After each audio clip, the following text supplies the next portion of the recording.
So we're starting to sort of reopen the country, and we have an amazing expert today to kind of talk a little bit about finances and wealth, not only for businesses, but also for individuals if you've been damaged and completely wiped out by this or minorly damaged. That's Yeah, and also it's the psychological thing, because the past year or so, whatever, it's like there might have been a tendency to want to duck under the table, and just protect the business that you have, and if you haven't done it already, really need to be taking a more aggressive stance because there's a ton of opportunities out there, and you need to be able to take advantage of those and get back into that entrepreneurial mindset that you had before the pandemic.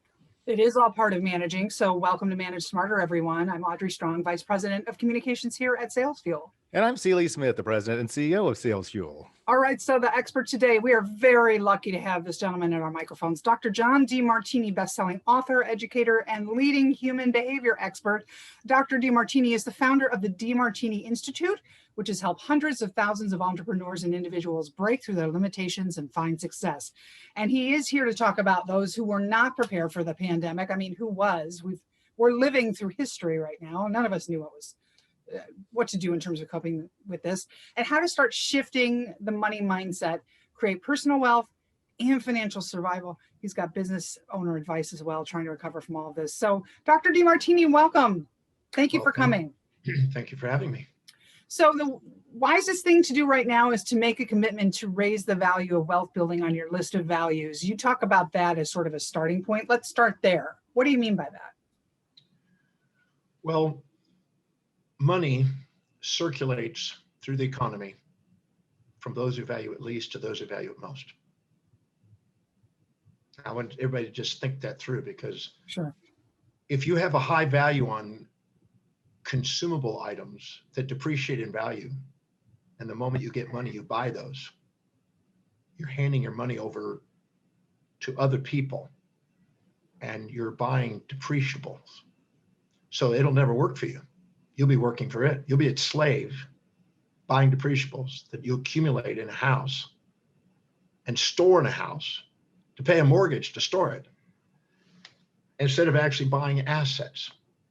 How many of you out there have like 3 old iPhones laying around that you don't use anymore because they're old technology? Well, if you keep buying things that go down in value, you're going down in value. If you don't have a higher value in your hierarchy of values, your priorities, to buy assets that go up in value, you're not ever going to have money working for you. And that includes your business. If your business is an asset and it's growing, then great. But the hierarchy of your values dictates your financial destiny. It doesn't matter how much you make. What matters is how you manage what you make, and you manage it according to what your values are. I know people that have difficulty paying their rent, but they can go get their hair salon done, or they can buy the Jimmy Choo shoes. But if you don't have a value on putting a portion of your income into asset accumulation, so you can create a reduction in taxes and a passive income, you're not going to have financial independence. You're going to be working as a slave your whole life for money. So therefore, the hierarchy of one's values dictates their financial management and destiny. So if you don't have a high value on asset accumulation, and you have a value for immediate gratification for consumables, then you're going to be the 99%ers, not the 1%er. So as a salesperson, when you get that big commission check, for that success that you had, maybe sock some of it away, some of it in investments, some of investment in yourself, training, education, things like that, marketing. Would you say that makes sense? Absolutely. You want a little bucket for the first thing is the wealthy have always paid themselves first. In 1982, I started an automatic savings, a forced accelerated savings technology, and then a forced accelerated investment technology, where I had an electronic automation of a portion of the income, either a percentage or a minimum amount, whatever's greater each month, that would go into buying first savings. So I had a cushion. And once I had 6 months of a cushion, then I bought assets. I started buying stocks and shares and indices. I started buying real estate. And it wasn't an emotional thing, because emotions destroy wealth. It was a strategic, automated, electronic mechanism that it automatically took out my money. If you do not put money towards things that go up in value, entropy will automatically bring you unexpected bills and depreciable situations. Just like in time management, if you don't fill your day with high priority actions that inspire you, it fills up with low priority distractions that don't. If you don't put your money into high priority asset accumulating money development, it automatically gets eroded by entropy into things that are unexpected. So I pay myself first. It automates it electronically. There's no emotion about it. And then I increased it and accelerated every quarter. And I put a demand on myself, because maximum growth and development in business is at the border of comfort and uncomfort. The second you get comfortable, you need to push it up again. And I increased it, believe it or not, from $200 a month to $3 to $5 to $750 to $1,000 to $2,000 to $4,000 to $8,000 to $16,000. I doubled it every certain period. I increased it 10% every quarter until it was over $250,000 a month. And I was making millions of dollars a year because I demanded it and didn't wait to see if it came in. I forced it in. And then I ended up going and making sure that I dedicated my life to the maximum efficiency of service to the most amount of people I could possibly do. If I prioritize my actions dedicated to serving people, and I force my savings and investments regularly, where there's no option, I have a higher probability of it, because there's no risk in saving and investing money. There's no risk. You have the money to pay the bills. But what happens is you end up more effective and more efficient and a higher margin. If you don't wait for margins, you make the margins up front. And I can tell you that when you really value wealth building, you increase the probability of having it in your life. And so I have what I call 6 steps to wealth. I found 6 things common to the billionaires that I've interacted with and consulted with or worked with. 6 things. One is they built a business that served ever greater numbers of people.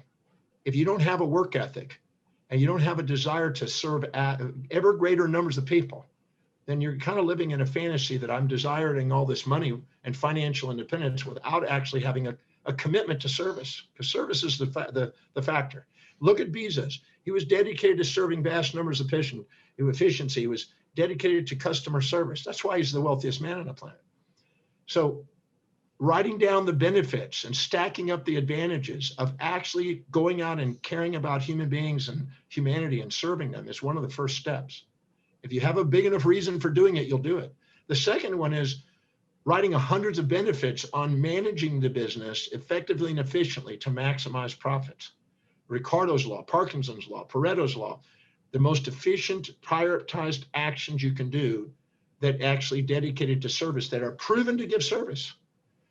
The third one is a forced accelerated savings, saving an ever greater portion of whatever that is that you're making off the profits. Don't wait for the profits, just do it. The fourth one is writing benefits of investing in ever greater degrees of leverage and actually moving up the classes of investment to higher degrees of leverage to actually leverage the investment returns. The fifth one is having an accumulation of fortune. If you don't have a desire for an accumulation of fortune, you will end up buying clutter. People that have a reason for actually building wealth, money with meaning leads to philanthropy. Money without meaning tends to lead to debauchery. So the last one is the 6th step of wealth is creating a financial cause that leaves a legacy, because the greater your cause, the greater your potential for wealth. Because otherwise financial independence comes a lot easier, but having a cause that is something greater than yourself, that is designed to make you go and work beyond your needs of working. You know, I don't work because I have to work. The whole purpose of financial independence is to have your wealth accumulated to such a degree that you're going to work because you love to, not because you have to. If you're not tap dancing, working, not doing something you love to do, you're sitting there, got a brake on without a gas pedal. So it's important to have something that is inspiring to you, and putting all 6 of those steps in your mind and writing down the benefits of doing those and having those and putting that higher on your value list increases the probability of you spotting opportunities, taking and making decisions, and acting on the very action steps that are proven to build wealth. Let's review that for a second. So what was the first one again? Creating a business that serves ever greater numbers of people. So, in talking about a sales team, or if you're a salesperson listening to this, but typically we have managers listening to this show. It's as simple in many cases as, when you make a commitment to somebody that you're going to show up for a meeting, you show up. When you show up, you're well prepared for it, and you actually show up for the meeting. When you promise somebody you're going to do something for them, you do it. And it's like, because it's not just about, it's about the service part, right? It surprises me how many people, particularly salespeople, they'll make a sale, they'll promise either delivery or, that this product's going to solve this problem for you or whatever. And then they vanish and they're off to the next sale without actually providing the service part. It seems to me that that's not a good way then to make repeat sales. And I think that's a good analogy for what you're talking about here as far as building wealth, because you're just having to resell the same, sell a new client then to make up for the client you just lost. Well, the thing is I did a presentation one time. I said, if you're poor, it's because you don't care about humanity. You're not caring about the customer. Mm-hmm. You care about the customer. Caring about the customer is not being careless where you minimize them and exaggerate your importance. It's not careful walking on eggshells, minimizing you and exaggerating their importance. It's having a sustainable, equitable, fair exchange mentality towards caring about what their true highest values and needs are and finding a way to directly or indirectly provide it. If your product, service, or idea delivers it, great. If not, you care enough about them to get them in front of the people that can. You not only have to respect your money, you have to respect their money. You have to respect their money. They're making every decision every human being is making is based on what they believe at that moment will give them the greatest advantage over disadvantage to what they value most in their life. If you don't care enough about them to find out what they value and really discern that and not make assumptions and projections and really listen to their needs, and you care about that, now, if you do and you create a true delivery of what you claim, so you have integrity with it, you're going places. You're going to go somewhere. And then you're going to have a profit, and then you're going to save. If I'm in a hole from COVID-19 with my business or my personal finances, is this a good time to take the 6 steps and use that as an audit tool in a sense, and then find new ways to exit out and rebuild? Or do you have steps specifically for that scenario as well? The COVID is a gift. It's never what happens to us. It's our perception, decisions, and actions. Amen. We have control over our perception, decisions, and actions. COVID is simply an event there. If you sit there and want to blame and be a victim of history, well, then that's foolishness. You want to be a master of destiny, you ask a simple question. What is the highest priority action step I can do now with this reality that can help me serve ever greater numbers of people? And if you're not resilient enough, adaptable enough to now meet the new needs of what people need, you're not caring about humanity. You're caring about projecting a past job onto people. You have to care enough about finding out what their need is today. Then you have to go and meet that need. And if that means going online to meet that need, if that means finding new ways of delivering it on that need, whatever it takes to meet that need, if your innermost dominant thought is not their service and serving them, you don't expect to have a viability during a time of whatever the circumstances. If you're comparing current reality to a fantasy of how it used to be or how you hope it will be, you're not getting present with what it is and using it. I always say, take whatever you're experiencing in reality right now and asking, how specific is it helping me fulfill my service, my commitment and service to this customer?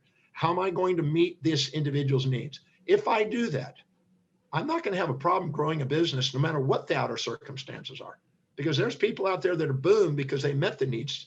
So it's not COVID that's causing a problem with the business. It's the people not adapting to the change that COVID brings. And that's really the foundation of all that, because it's like, if you can't do that, you're not going to be able to do steps 2 through 6 that you mentioned. Is that a fair assessment? Well, you first start with a real commitment. In the Book of Wealth by Hubert Hal Bancroft, which is a 10-volume series that was handed out to the wealthiest people on the planet, which I was blessed to get at auction. He said in there that there were 3 common denominators of people that are vast fortunes. One was that they feel by divine providence and human sovereignty that they're felt destined to serve vast numbers of people. You can't fake this. If it's something in your blood to want to go out and make a service to people and find solutions to major problems on their planet, this is the key to it. The second one is that they wanted to invest their money into something that elevated the standards of human beings across the planet. So they're taking the people who are the masters of their arts and their fields or whatever, and investing in inspiration, not rescuing desperation, not robbing people of dignity, accountability, responsibility, and productivity. If they do that and they keep doing it, the whole ecological and economic game goes up. And the third one is that they basically realized that they had transcended the moral hypocrisies dealing with money. If people think that money is the solution to everything or the terrible, evil thing, and they got emotions associated with it, money runs them. They have to transcend it and realize it's simply a measuring mechanism of create sustainable, fair, equitable exchange with human beings. It's a measure of how well you're able to do that. And if you do that voluminously and efficiently, you're going to have an abundance of money coming in to be able to save and invest and to create a financial independence and sustainable passive income. It's about a passive income in life. It's not just the act of working all your life as a slave. It's about using money wisely and having it work for you so you can go to work doing what you really love to do in life. I can almost hear a couple of the listeners now who are thinking to themselves, like, what about the evil people then that lie, they cheat and everything like that, and somehow still make a lot of money? That's history eventually erodes them in who they marry, what they deal with. The heroes and the villains. If you believe that somebody's a hero without having the villain side, you have an illusion. You're blind. Mm-hmm. Just like if you're infatuated with somebody, you're conscious of the upsides and unconscious of the downsides. Or if you resent somebody, you're conscious of the downsides, unconscious of the upsides. If nothing else, they teach other people lessons of sustainable, fair exchange. So I don't waste my time judging those people out there. I'm more focused on what I can do and what's wise and what's fair and what's sustainable. That allows me to get there. And then I end up having it. Even though you might have a bad haircut, you don't stop getting a haircut. Even though there may be a few people they're going out and having to learn their lesson the hard way, you don't distract yourself from doing what works. That's the key that makes things in your long-term advantage, is doing something that serves. You go to bed at night with a clear consciousness and you have a fulfillment in life, knowing you made a difference. When I've interviewed millions of people around the world, what is the most fulfilling moments in their life? It's when they did something that was a service to others in a fair exchange. Yeah, I love the 6 steps, Dr. Demartini. Demartini.inc/web is your website, and you're Dr. John Demartini on your LinkedIn and Facebook. How would you like people to reach out to you if they'd like to talk to you more, Doctor? All they have to do is go to drdemartini.com, actually. And on there, you can find out what I'm doing. You could probably spend the rest of your life. It's a great website. Just on the articles and media page. Yeah, I have thousands. Fantastic. I mean, I've written for 1,500 newspapers and magazines around the world. So there's thousands of articles and newspapers and magazines and videos, and it's an educational website. So I take advantage of it. That's all I can say is take advantage of it. Sounds good. Thank you for your time. We really learned a lot today. Appreciate it, sir. Thank you. Thank you.